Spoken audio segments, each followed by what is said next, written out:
Boom! Welcome to the Flying Can Ranch, and good morning from Athens, Texas.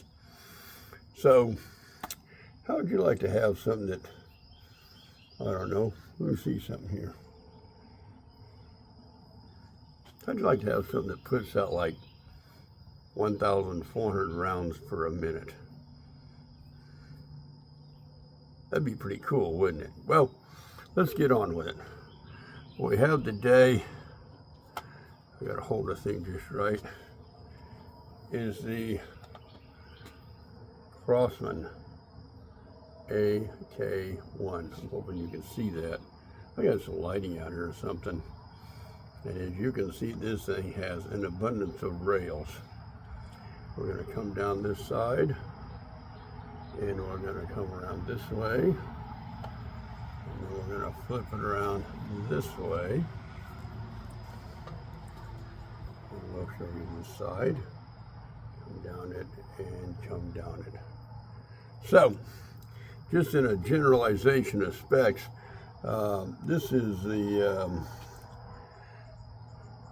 Crosman AK-1, and it shoots a .177 caliber or 4.5 steel BB, and it says it rocks out at about, I gotta get over there a little bit, 430 feet per a second. So that's pretty respectable. Now this is a single or full auto fire, so you can get it on, like get it on. They say the overall length is going to be about 34.50, depending on how you adjust your stock. We'll get to that. I'm guessing a barrel length to be about 17 inches, and the overall weight's about 8 pounds, so it's pretty hefty. It has a 28 round mag, and you got kind of a post front sight and a adjustable rear sight. I'm not sure, I haven't really looked it over, whether I know I can go up or down. I'm not sure how I can move it right or left. So far, I'm not sure if you get windage on it. I really needed to read the instructions more on this one, but there you are. These are not fiber optic. This thing looks about as real as it can get. And of course, it's a smooth bore barrel. Now, one thing I have discovered about this is, we're going to walk around real quick, is the stock flips out, but it doesn't, as you can see if I turn it sideways, it just wants to fall. It doesn't stay in that position. I think a couple little magnets on each side would click, make that stay. So we're going to, there is so many things you can do to this gun. We'll flip this out like so. Now you can see it this way, with the stock out, and you can come around like this, and you can adjust the rear stock, such as, I can really see a red dot on this thing in the future, but be that as it may. So you kind of looked at it. Now right here is the button that you can push. Right here on the side, you push that, and it will come around and close. And then it will, like I say, pop back, like so. Not a lot of action, anything on this side. It doesn't have a lot of that white printing on it. We're gonna swing it around. Now this will lock on the last round. Now with the mag in it, it will look something like with the charging handle. This is the charging handle. So if I pull that back and let it go, it just stops shy of, see, it doesn't really want to rock all the way back. It'll stop, you know, kind of a little bit more open than that, but it will lock on the last round. You do have to charge it. Now, if my memory serves me, correct me if I go all the way up with this little lever on the side. That is your safe. Kind of an odd thing, and I'll explain why. If you come down, that's full auto, and you come down, that's each time you pull the trigger. The story is that when this gun was developed and they were in training process, some of the soldiers got in the habit of getting in a hurry, and they would ram it down and be in the single shot or be in full auto, and they'd be wasting ammo.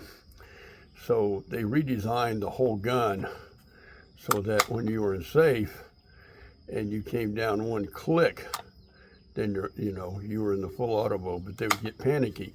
So originally this was full auto, and this was single, and this was safe.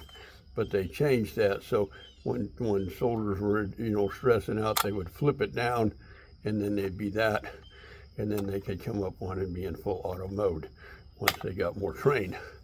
So that is how that works. So the mag is plastic, and it's got some good stippling on it. It holds up well. This part is plastic, but the rest of the gun, including the trigger, appears to be all metal. And if I was to hold it up like this, it's not hard to get a sight picture. On lower light, it's a little harder. You do have this little piece here that sort of protects your post from getting hit on a tree or anything during combat. Now, let's talk about this mag. This right here at the back is your mag release. And we're going to pop that out. And I know a lot of you know this is going to look very familiar. It will look like this. And we're going to go through the whole mag process. So if I was to turn the mag this way, let me flip it over because I think it's the other way. And I was to, I could have lied to you, I did. I was to pop up. So the mag will be this way. So the head will be to your right. You will have, and inside here will be your wrench for loading your CO2. So it's in there. So make sure you're upright or pay attention so that doesn't fall out on you. So we're going to get our little wrench out. It kind of clips in there a little bit. Now, if you're looking at the mag head on, where you're going to put the CO2s, and let me put my glasses on to make sure I'm not lying to you or anything like that. At the very bottom of one of these, yes, this one here, it'll be on the right side if you're looking at the mag. So it says first. So this is the one you need to tighten first. If you tighten this one first, it blows out this side. And I guess I got lucky the first time I shot it. So that did not happen. So if I'm going to do this, what I'm going to do is I'm going to take my mag with this piece facing to your right. I'm going to drop my CO2 in. I'm going to take my tool and I'm going to crank that puppy in there like so. I always like to keep a little finger on them. And I'm going clockwise with the wrench. And I'm going to tighten that one in, and then you get it real good. Then we'll take number 2 CO2, and you're going to get that one in there. And again, you're going to go clockwise. And you'll go like this on number 2. Number 1's, it looks kind of deceptive in the camera, but that is how it works. And now your CO2s are in place. So always remember, in this position, if you're holding it just like this, right below, right down in here, I don't know if you can see it, but it says first, then tighten that one. It's very imperative you do that. I don't remember which one I have that you don't have to do that. You go counterclockwise, like so, and then you can pop out. These are dead CO2s. They've been used up. I just want to use those for demonstrating purposes. Now, once you've got your mags in and it's all loaded up, you're going to put your little key right back over here so it's locked in there. You're going to put your little cover back on and get it lined up and clip. There you go.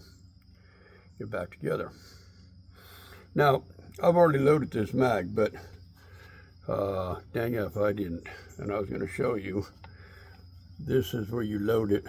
This will come down and lock to your right. If you're facing this, look to the right. You're going to tilt it and just drop your BBs down inside there. Now this did come with like a speed loader type thing. You know, you put the BBs in, you plunge it. I forgot to bring it out, or I guess I could show it to you, but it's kind of nonsensical. I don't really like, well, sometimes I use them, sometimes I don't. And then you pop it back in there. Make sure it's in there good and tight. And here you go. Again, we've got a lot of rails, you know. You can put a red dot up here, which I can see that happening. You've got rails here, you got rails underneath for a bipod. You're gonna have to get a bipod that'll extend out far enough so that it doesn't catch the mag. I think your guy down there at Airgun Detective sells them, and or you can buy them somewhere else. But man, you could put lights, lasers. You could really dress this thing up. I've seen a cat put a sleeve around here. He changed out the stock a little bit. He really dressed it out. So pretty cool all the way around. And it's early in the morning. I want to get this done before it gets hot. Well, the one I did last night on the Black Ops, it was smoking out here. Well, it wasn't bad, but it was pretty hot. So we're pretty all right today. I might ride the bike this morning. I don't know. I got a lot of yard work I want to get done before it gets too hot. So yeah, this is a big yard. Someday we'll take a tour and I'll show you. But that's about all I can tell you about it. You can squeeze these and whoops, slide that up or down like so. But I don't see, and like I said, I should have read a little more. I don't see how you can adjust it for windage just yet. But I you know, I like it, you know, because you can kind of, you want to kind of hold it this way, like this. If you try to hold it down here, you can get away with it. But if you put your hand up here, this is going to fly back and hit your thumb. But all in all, I can get it in there. I can get a pretty good sight picture. Now, I've only shot this one time. I think I did all right. I've got some cans taped to the box out back. We're going to ram some CO2s in this thing, and then we're going to make it happen. So, you know, what's life, you know? It's about having fun, you know? Cheap booze, cheap cigars, cheap rods, and not so cheap air guns. Hey, no, don't take that seriously. I'm just joking around, but we're gonna have a little fun. This does have like a faux flash suppressor. I guess you can remove that and you can add different ones to it. Because the guy that I watched the video with, he unscrewed his like so.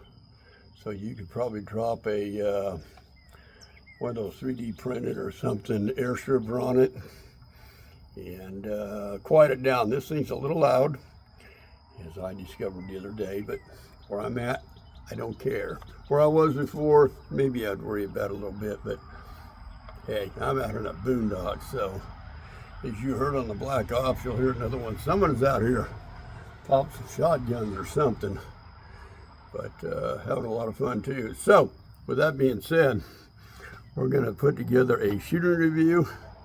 We'll get this one loaded, and then we'll cut our shooting review, and then we will have some fun. That's the way we do it at the Flying Can Ranch. We will catch you later.